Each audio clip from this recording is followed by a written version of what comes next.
नमस्कार साथियों, आशा करता हूँ कि आप सब सही होंगे। इस रैंक के इस एमसीक्यू सीरीज़ में आपका स्वागत है। तो आज हम शुरुआत करने जा रहे हैं एक एमसीक्यू सीरीज़ की, जिसमें हम इकोनॉमिक्स के बाद बाकी सब्जेक्ट के भी एक एक करके एमसीक्यूज़ देखेंगे और हमारा पर्पस होगा इन एमसीक्यूज़ के द्वारा रिवीजन करना।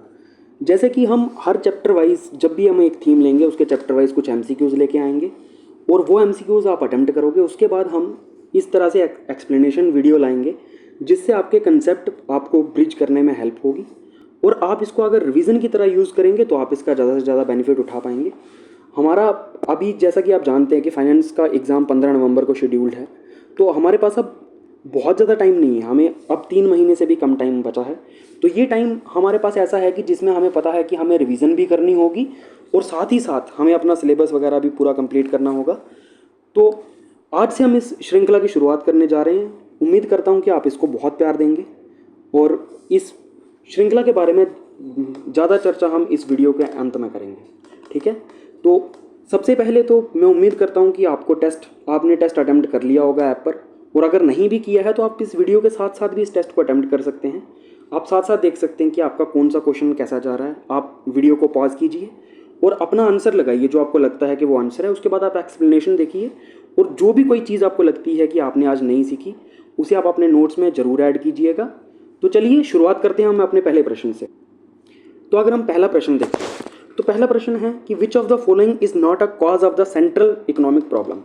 देखो, जब हम इंट्रोडक्शन टू इकोनॉमिक्स में इकोनॉमिक्स पढ़ते हैं तो उसमें एक बहुत हमारे सामने एक इंपॉर्टेंट सवाल आता है कि इकोनॉमिक्स सब्जेक्ट का उदय कैसे हुआ, इकोनॉमिक्स एक विषय की तरह कैसे उभरा, या फिर इसमें हम क्या क्या पढ़ते हैं। तो हमने देखा कि इकोनॉमिक्स में हम क्या करते हैं कि हमारे यहाँ पर हमारे अर्थ पर एक सबसे बड़ी प्रॉब्लम एग्जिस्ट करती है जिसका नाम है स्कार्सिटी। स्कार्सिटी का मतलब क्या होता है कि हर किसी की उम्मीदें बहुत हैं, हर कोई बहुत कुछ पाना चाहता है, लेकिन हमारे पास रिसोर्सेज बहुत लिमिटेड हैं। जैसे कि कोल या फिर अगर हम रिसोर्सेज देखेंगे हमारे पास रिसोर्सेज लिमिटेड हैं और वांट्स जो हैं वो अनलिमिटेड हैं इंसान की। तो यहीं से हमारे सामने एक प्रॉब्लम आती है जिसको हम कहते हैं प्रॉब्लम ऑफ चॉइस। ठीक है, जो उदय देती है सेंट्रल इकोनॉमिक प्रॉब्लम्स को। तो यहाँ पर आपको पूछा गया कि इनमें से कौन सा जो ऑप्शन है वो कारण नहीं है इकोनॉमिक प्रॉब्लम का। तो आई होप कि आपने ये सही किया होगा और आपने ये नोट पक्का पढ़ा होगा। जब भी आप ऐसे क्वेश्चन करें तो आप क्वेश्चन में पक्का पढ़ेंगे आपको करेक्ट या इनकरेक्ट क्या पूछा गया है।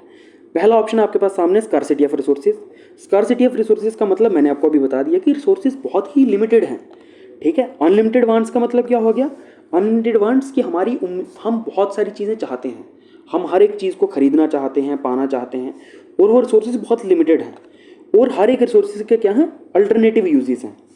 जैसे अगर आप दूध ही देखें तो दूध के बहुत सारे अल्टरनेटिव यूजेस हैं। आप उसकी खीर बना सकते हो, दही बना सकते हो, और यही सब हमारे सामने क्या है, इकोनॉमिक प्रॉब्लम के कारण है। तो ये तीनों इकोनॉमिक प्रॉब्लम के कारण हैं जिनके कारण प्रॉब्लम ऑफ चॉइस का उदय होता है, जो फर्दर कारण बनती है हमारी सेंट्रल प्रॉब्लम ऑफ इकोनॉमी का, जो हमने 3 सेंट्रल प्रॉब्लम पढ़ी हैं, what to produce, how to produce and for whom to produce. तो हमारा उत्तर इस सवाल का हो जाता है नन ऑफ द अबव, क्योंकि ये तीनों क्या हैं, तीनों कारण हैं उस इकोनॉमिक प्रॉब्लम के। ठीक है, तो चलिए बढ़ते हैं दूसरे प्रश्न की तरफ। दूसरा प्रश्न है प्रोडक्शन पॉसिबिलिटी कर्व का। मैं उम्मीद करता हूं कि आपने इस टॉपिक को भी अच्छे से पढ़ा होगा, जबकि ये टॉपिक हमारे लिए बहुत इंपॉर्टेंट है। अगर इंट्रोडक्शन वाले चैप्टर से अगर हम सबसे इंपॉर्टेंट टॉपिक में से देखें तो वो हमारे लिए है production possibility curve. Production possibility curve क्या है, ये कर्व है जो बताती है कि हमें अगर मान लो कि एक कंट्री में गिवन रिसोर्सेज और टेक्नोलॉजी के माध्यम से हम 2 ही रिसोर्सेज को प्रोड्यूस कर सकते हैं, तो हम कैसे उन रिसोर्सेज का यूज़ करके वो 2 प्रोडक्ट्स को प्रोड्यूस कर सकते हैं। इसका हम ऐसे एक कर्व बनाते हैं जो आपको पता ही होगा कि इसकी कर्व जो होती है वो कनकेव शेप की होती है। ठीक है ना, इसमें हम क्या कर लेते हैं, एक्स एक्सिस पर ले लेते हैं गुड ए और वाई एक्सिस पर ले लेते हैं गुड बी, जो आपकी दूसरी गुड होगी। ठीक है, हम इसमें क्या देखते हैं कि 2 चीज़ों के हम कौन कौन से डिफरेंट कॉम्बिनेशन को प्रोड्यूस कर सकते हैं। ठीक है, जैसे यहाँ पर मान लो कि गुड ए के आप 10 यूनिट प्रोड्यूस कर सकते हैं, लेकिन गुड बी के आप 10 यूनिट प्रोड्यूस कर सकते हैं, लेकिन गुड ए का आप कोई भी यूनिट प्रोड्यूस नहीं कर सकते।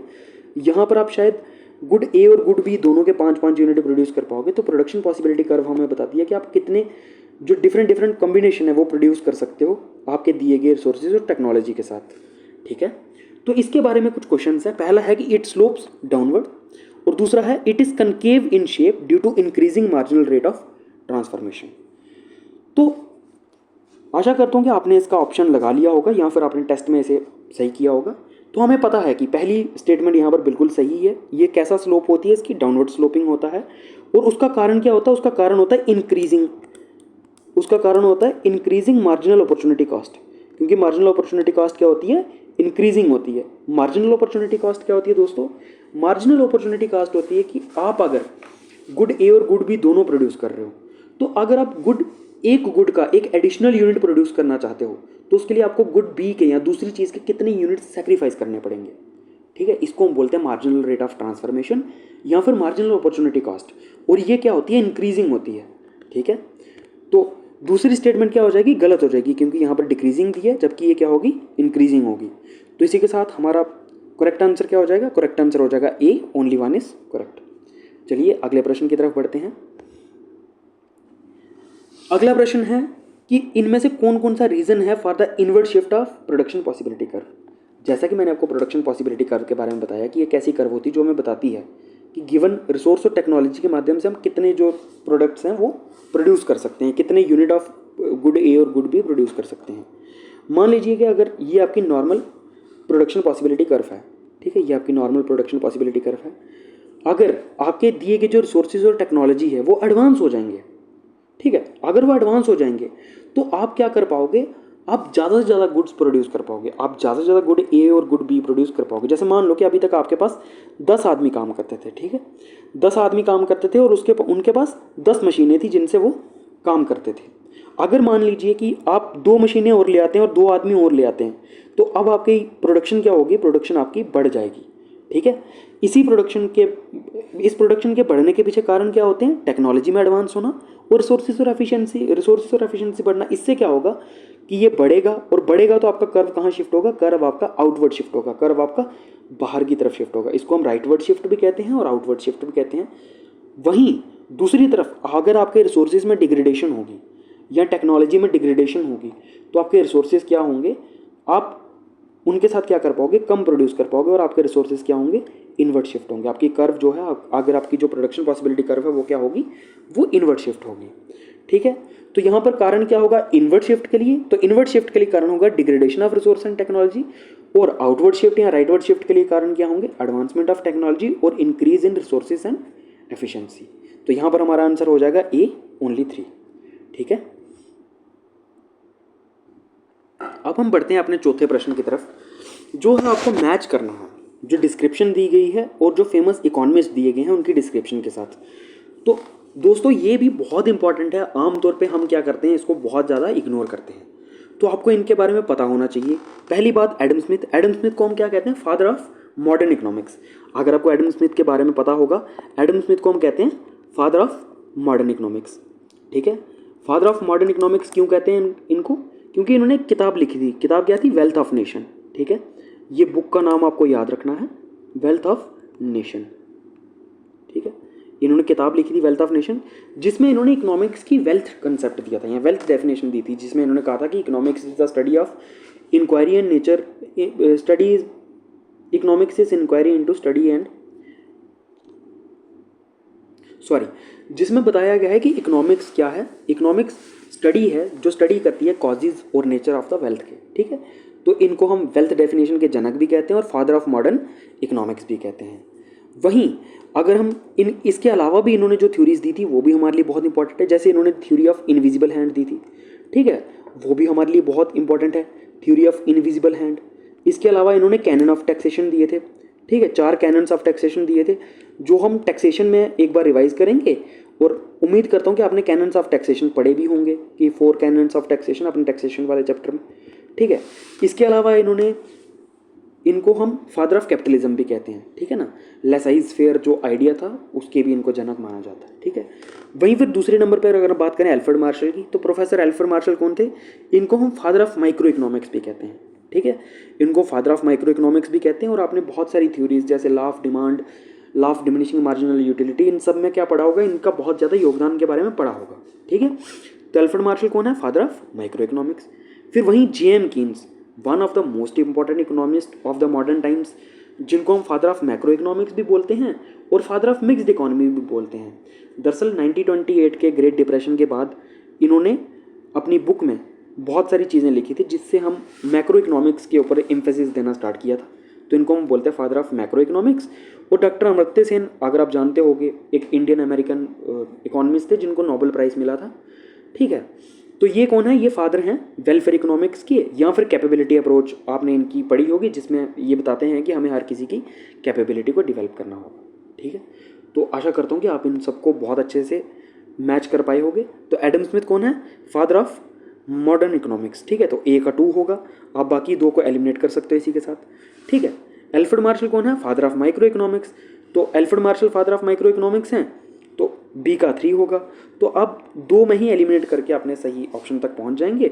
और हमें पता है कि जॉन मॉडरेट कीन्स कौन है? Father of macro economics. और डॉक्टर अमर्त्य सेन कौन है? Father of welfare economics. इसके अलावा भी अगर आप एक इकोनॉमिक्स अगर याद रखना चाहें तो आप पॉल सैमुअल्सन को भी याद रख सकते हैं। पॉल सैमुअल्सन कौन है? जिन्होंने ग्रोथ डेफिनेशन ऑफ इकोनॉमिक्स दी थी। ठीक, ये भी बहुत इंपॉर्टेंट है।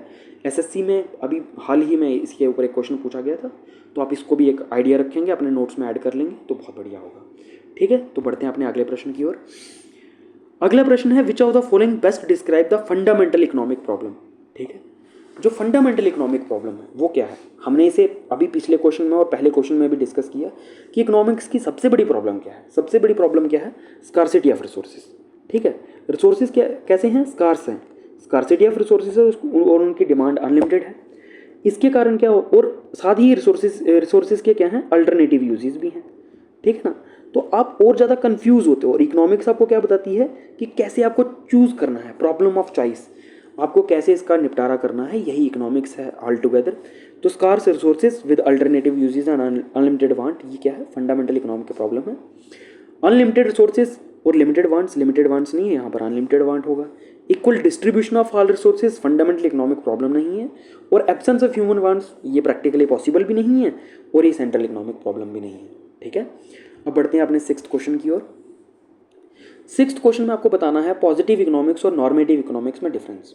ठीक है, जैसा कि आप जानते होंगे कि पॉजिटिव इकोनॉमिक्स और नॉर्मेटिव इकोनॉमिक्स ये क्या है? इकोनॉमिक्स को नेचर के बेसिस पर अगर हम डिवाइड करें तो 2 तरीके के हम नेचर पढ़ते हैं। एक पढ़ते हैं इकोनॉमिक्स का पॉजिटिविस्ट नेचर, और एक पढ़ते हैं नॉर्मेटिव नेचर।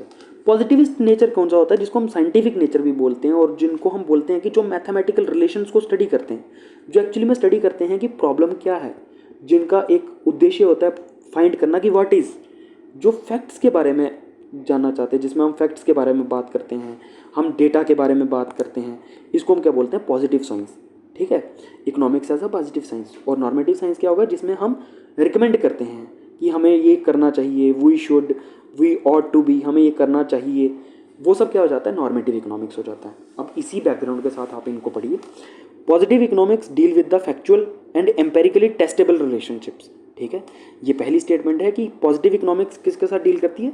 फैक्चुअल और एम्पेरिकली टेस्टेबल रिलेशनशिप्स के साथ। तो ये बिल्कुल सही है।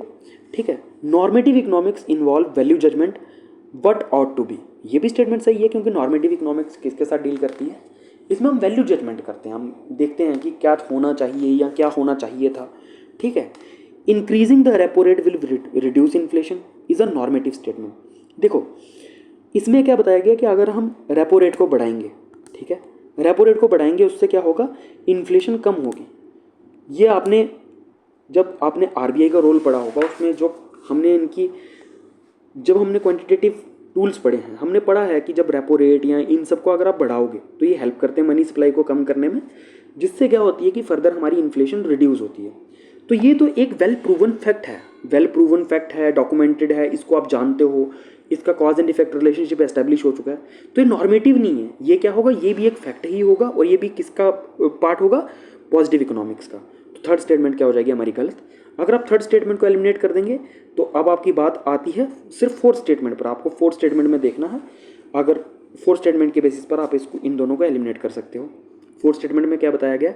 Lionel Robbins advocated treating economics as a positive science and maintaining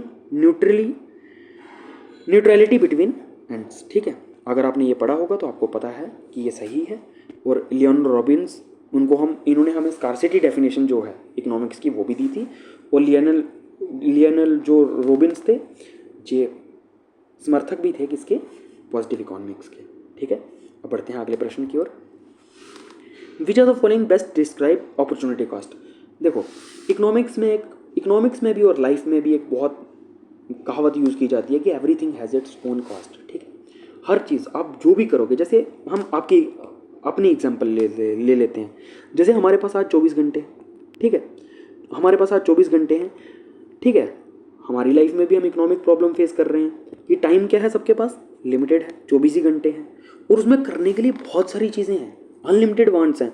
आप चाहते हो कि इसमें आप दोस्तों के साथ भी मिल लो, आप रील्स भी देख लो, आप पढ़ भी लो, आप सब इसमें चाहते हो, लेकिन टाइम क्या है, लिमिटेड है। और आप इस टाइम के क्या है, अल्टरनेटिव यूजेस हैं। अब आपको क्या करनी है, एक चॉइस बनानी है, या तो आप पढ़ लें या आप मूवी देख लें।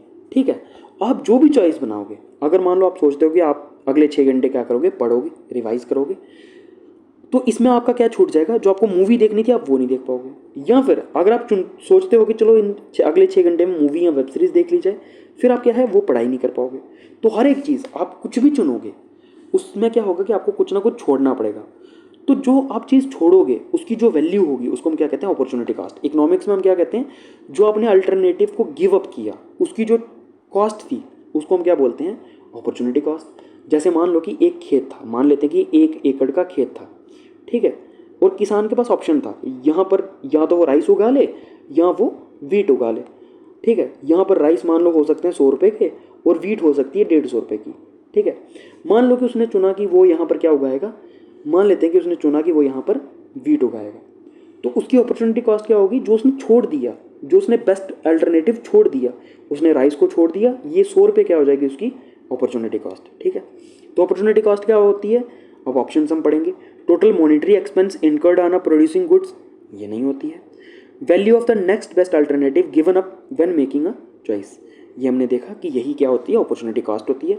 Additional cost of producing one more unit, इसको हम क्या बोलते हैं, इसको मार्जिनल कॉस्ट बोलते हैं।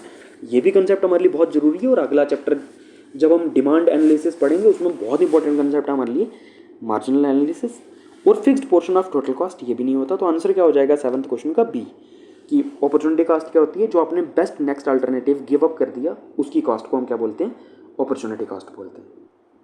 ठीक है, तो अब हम बढ़ते हैं अगले क्वेश्चन की तरफ। अब ये क्या है, ये असर्शन रीजनिंग वाला क्वेश्चन है। ठीक है, अब असर्शन रीजनिंग वाले क्वेश्चन को कैसे करते हैं हम जल्दी से इसे एक बार समझ लेते हैं। बाकी अगर आप कहेंगे, अगर आपको जो एमसीक्यू टाइप है, हर एक टाइप के एमसीक्यू को कैसे टैकल करना, अगर आप बोलेंगे, अगर आपको इसकी नीड होगी तो आप एक बार हमें बता दीजिएगा।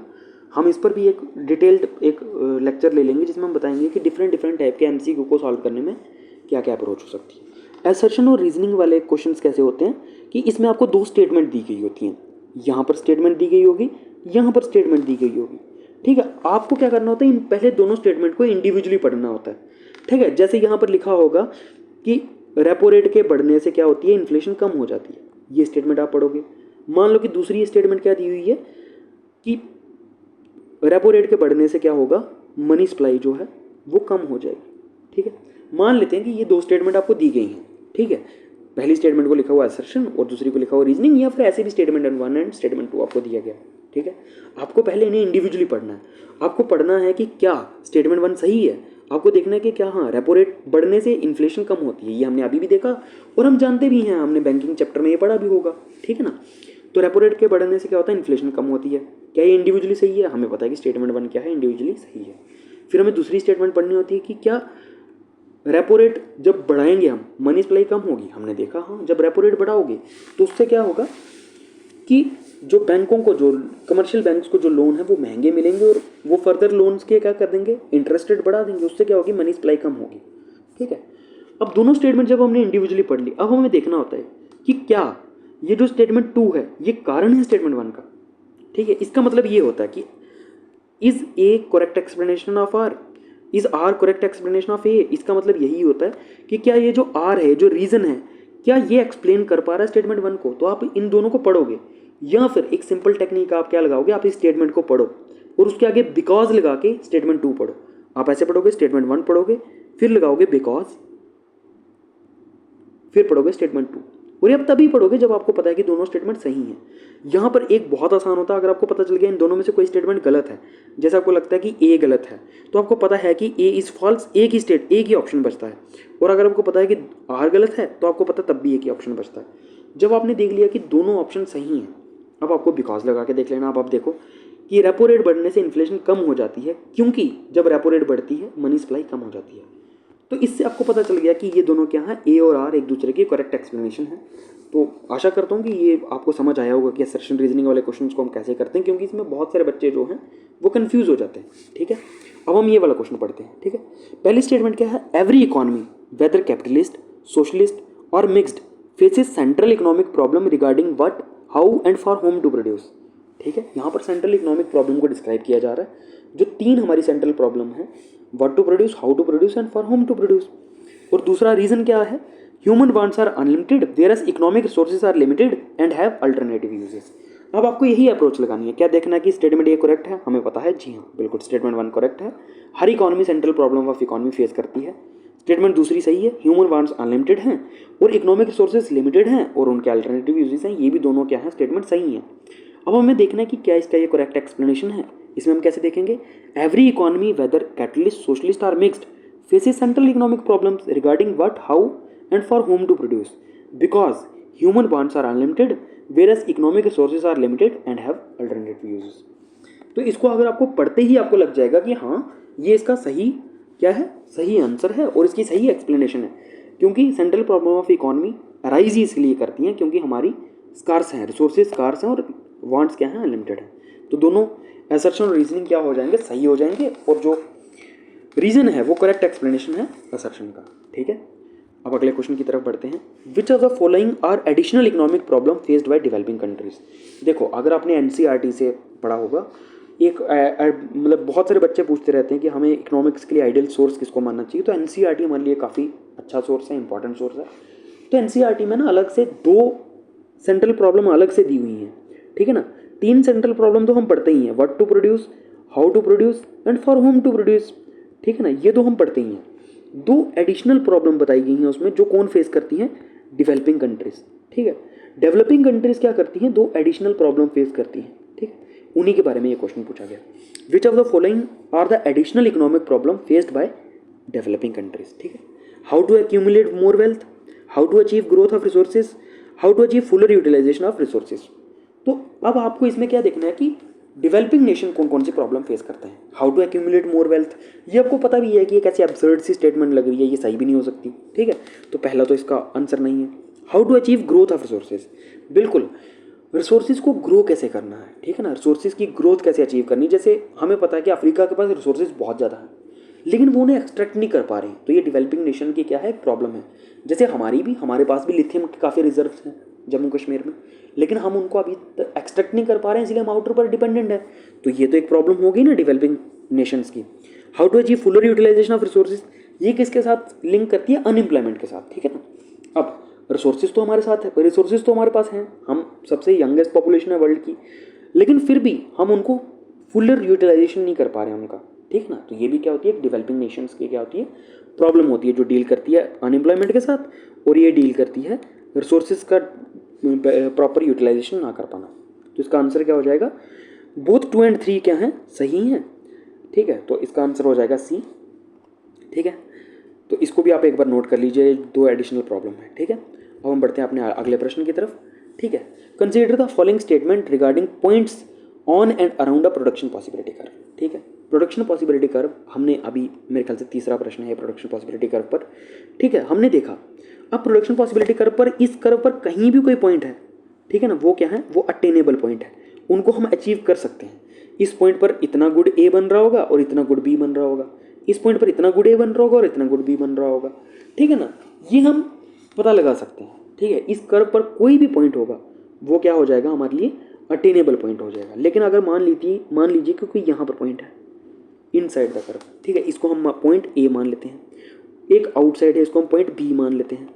पॉइंट ए, अगर मान लीजिए कि आपके नेशन की जो कर्व है वो कर्व ये है, इसका मतलब क्या है कि आप रिसोर्सेज को यूटिलाइज नहीं कर पा रहे हैं।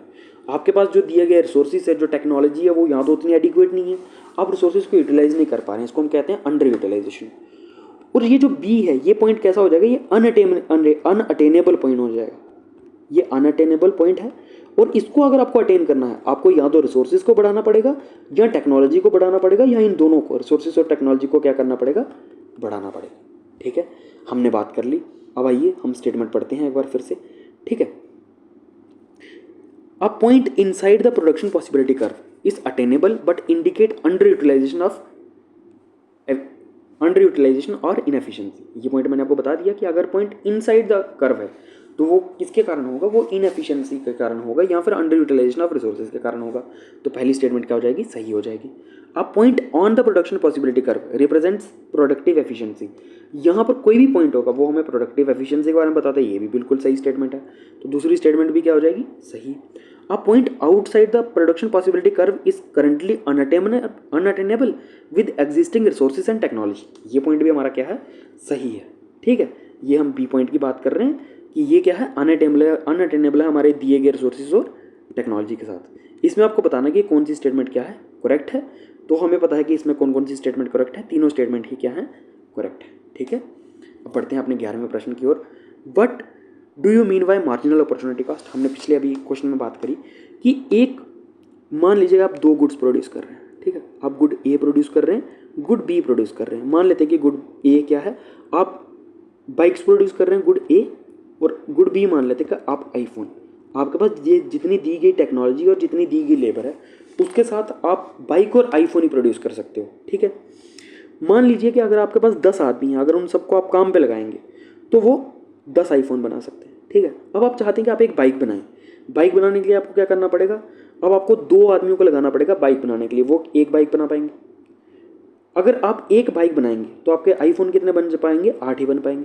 ठीक है, तो आपको एक एडिशनल बाइक बनाने के लिए 2 यूनिट ऑफ आईफोन क्या करने पड़े, सेक्रीफाइस करने पड़े।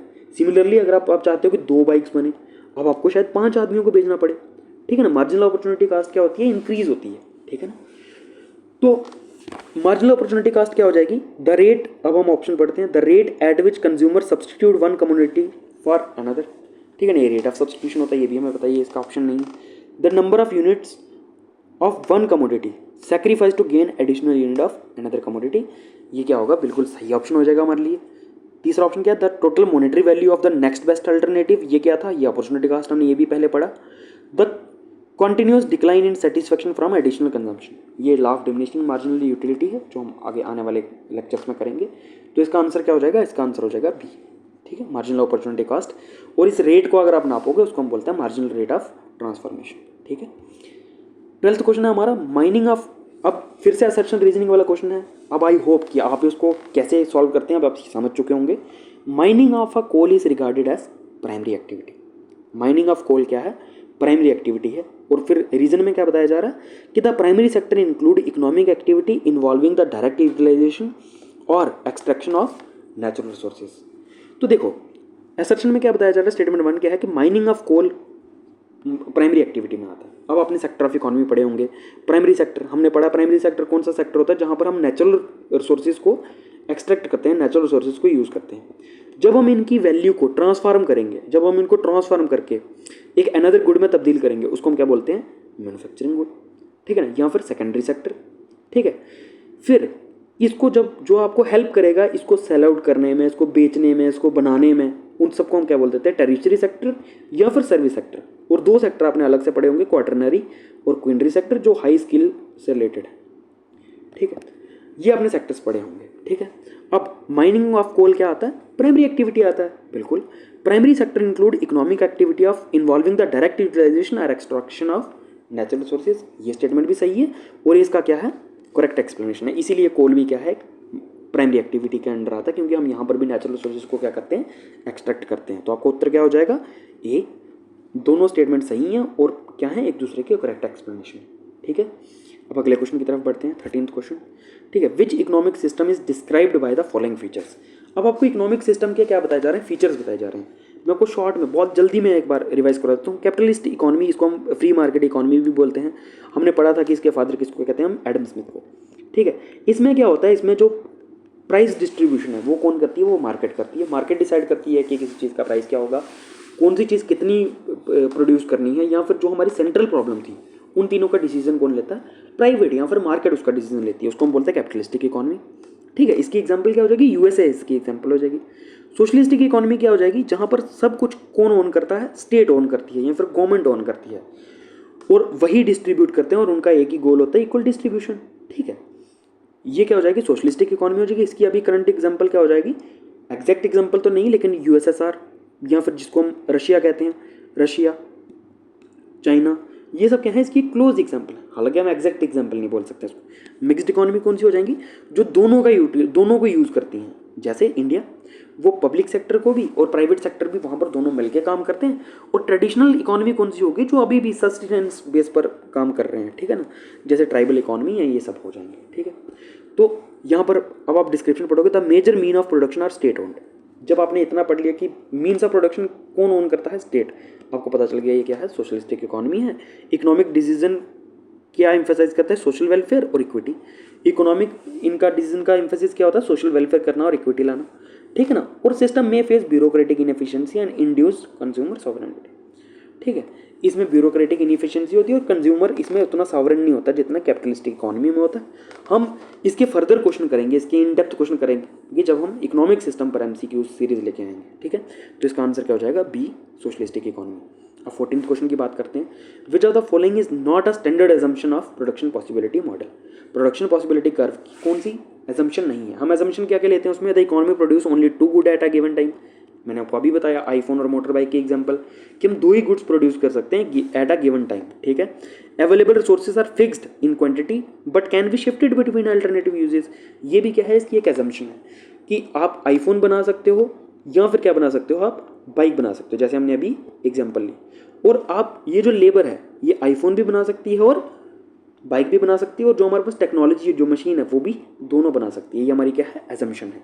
Technology remain constant during the analysis. ये भी हमने देखा कि टेक्नोलॉजी क्या रहेगी, उस टाइम पर कांस्टेंट रहेगी। अब जब आपको पता है पहले 3 सही हैं, तो आंसर क्या हो जाएगा, 4th, resources are equally efficient in producing all type of goods, ठीक है ना। यहाँ पर 2 गुड्स की बात करते हैं, हम ऑल टाइप ऑफ गुड्स की बात नहीं करते हैं, ठीक है। और इक्वली एफिशिएंट अगर होते तो फिर मार्जिनल अपॉर्चुनिटी कॉस्ट तो फिर इंक्रीजिंग या डिक्रीजिंग नहीं हो सकती थी, ठीक है। चलिए अब हम बात करते हैं 15th क्वेश्चन की, ठीक। 15th क्वेश्चन क्या है, which of the following theories and concept are directly associated with Adam Smith. अगर आपने अभी पिछले क्वेश्चन जिसमें हमने बात की थी इकोनॉमिक्स के बहुत सारे थिंकर्स के बारे में, उसने मैंने आपको बताया था कि कैनन ऑफ टैक्सेशन किसने दिया है, एडम स्मिथ ने दिया है। थ्योरी ऑफ इनविजिबल हैंड भी किसकी है, एडम स्मिथ की है। वेल्थ डेफिनेशन ऑफ इकोनॉमिक्स भी किसने दी थी, एडम स्मिथ ने दी थी। लेकिन पैराडॉक्स ऑफ थ्रिफ्ट जो है, ठीक है, पैराडॉक्स ऑफ थ्रिफ्ट भी हम पढ़ेंगे, ये जेएम कीन्स ने दिया हुआ है। और एक कीन्स का मॉडल था जो हाउस होल्ड सेविंग कैसे इम्पैक्ट करती है नेशनल सेविंग को, उसके बारे में बताते हैं, ठीक है। इसके बारे में भी हम फर्दर चैप्टर्स में पढ़ेंगे, ठीक। तो आंसर क्या हो जाएगा, ओनली 1, 2 एंड 3, बी इसका क्या हो जाएगा, करेक्ट आंसर हो जाएगा, ठीक है। Who is commonly regarded as father of micro economics. ये क्वेश्चन हम पीछे भी देख चुके हैं। प्रोफेसर एल्फ्रेड मार्शल को हम क्या कहते हैं, फादर ऑफ माइक्रो इकोनॉमिक्स कहते हैं, ठीक है। 17th क्वेश्चन देखेंगे कि what happens when production possibility curve when an economy experience a significant increase in skilled labor। मैंने आपको बताया था कि जब मान लीजिए कि आपका ये क्या है, प्रोडक्शन पॉसिबिलिटी कर्व है, जो नॉर्मल प्रोडक्शन पॉसिबिलिटी कर्व है। अब आपके एम्प्लॉयज़ की या जो आपके पास लेबर है उसकी अगर स्किल बढ़ गई या आपकी टेक्नोलॉजी बढ़ गई, तो आप क्या कर पाओगे, ज़्यादा गुड्स प्रोड्यूस कर पाओगे। अगर मान लो कि 10 लोग पहले 10 आईफोन प्रोड्यूस कर पा रहे थे, अब आपने नई मशीनें लाई जो अच्छे से प्रोडक्शन कर सकती हैं, तो अब क्या हो जाएगी, आपकी प्रोडक्शन ऑटोमेटिकली बढ़ जाएगी। और ये जो आपकी प्रोडक्शन पॉसिबिलिटी कर्व है, ये आउटर साइड, ये बाहर की तरफ क्या हो जाएगी, शिफ्ट हो जाएगी, ठीक है। तो अगर आपकी इंक्रीज होगी स्किल, लेबर और एडवांस इन टेक्नोलॉजी, इससे क्या होगा, it shift outward towards the right, ठीक है। अब हम 18th क्वेश्चन की बात करते हैं। The branch of economics that studies aggregate indicates such as national income, general price level और इन्फ्लेशन, ठीक है। इकोनॉमिक्स की हम देखते हैं, हमें पता है कि इकोनॉमिक्स की क्या है, 2 ब्रांचेस हैं, ठीक है। एक मैक्रो इकोनॉमिक्स है और एक माइक्रो इकोनॉमिक्स है। माइक्रो इकोनॉमिक्स में हम क्या करते हैं, चीज़ों को इंडिविजुअल लेवल पर स्टडी करते हैं, जैसे इंडिविजुअल का क्या बिहेवियर होगा, इंडिविजुअल प्रोड्यूसर का क्या बिहेवियर होगा, ठीक है ना। इसको हम पढ़ते हैं माइक्रो इकोनॉमिक्स में। और मैक्रो इकोनॉमिक्स क्या होती है, जब हम चीज़ों को एग्रीगेट लेवल पर पढ़ते हैं, जब हम चीज़ों को क्या करते हैं, एग्रीगेट लेवल पर पढ़ते हैं, उसको हम बोल देते हैं मैक्रो इकोनॉमिक्स, ठीक है। तो यहाँ पर आंसर क्या हो जाएगा हमारा, मैक्रो इकोनॉमिक्स, ठीक है। The slope of production possibility curve किसके कारण डिटरमाइन होता है, ये हमने अभी देखा। मार्जिनल अपॉर्चुनिटी कॉस्ट क्या करती है, डिटरमाइन करता है slope of production possibility curve, क्योंकि मार्जिनल अपॉर्चुनिटी कॉस्ट कैसी होती है, हमेशा इंक्रीजिंग होती है। इसी से उसका स्लोप क्या बन जाता है, कन्वेक्स, ठीक है ना, कनकेव शेप हो जाती है उसके कारण, ठीक है। अब हम आखिरी क्वेश्चन की बात करते हैं आज के, जो है कि the book of general theory of employment, interest and money, ये किसने लिखी थी, जे जेएम कीन्स ने लिखी थी। और मैंने आपको बताया था कि इसी बुक के बुक में इन्होंने आइडिया दिया था मिक्स्ड इकोनॉमी का, ठीक है। जो मिक्स्ड इकोनॉमी का आइडिया था वो भी किसने दिया था, जेम कीन्स ने दिया था। और कारण क्या था, 1928 का ग्रेट डिप्रेशन। उसमें हमने देखा था कि कैसे जो कैपिटलिस्टिक मार्केट्स थी और जो सोशलिस्टिक मार्केट थी, सब में क्या हुआ था, बहुत ज़्यादा नुकसान हुआ था। और वहीं से एक आइडिया लेके आए थे मिक्स्ड इकोनॉमी का, ठीक है। उम्मीद करता हूँ कि आपको ये सीरीज़ बहुत पसंद आई होगी, आपको ये क्वेश्चन समझ आए होंगे, ठीक है। आपने इनको साथ साथ अटैम्प्ट किया होगा, आप इन सबको साथ साथ अटैम्प्ट करते रहिए और इन टेस्ट को लगाते रहिए। और आपको ये डिस्कशन कैसी लगी, आपको ये वीडियो कैसी लगी, इसके बारे में ज़रूर हमें बताइएगा, ठीक है। आप हमें इसके बारे में ज़रूर बताना कि आपके जेन्युइन रिव्यूज़ क्या हैं, हमें इसमें क्या क्या इम्प्रूव करना चाहिए या फिर क्या क्या नई चीज़ें हमें लेके आना चाहिए। तो आज की डिस्कशन हम यहीं तक रखते हैं और आप सब अच्छे से पढ़ते रहिए। Wish you all the very best. Thank you.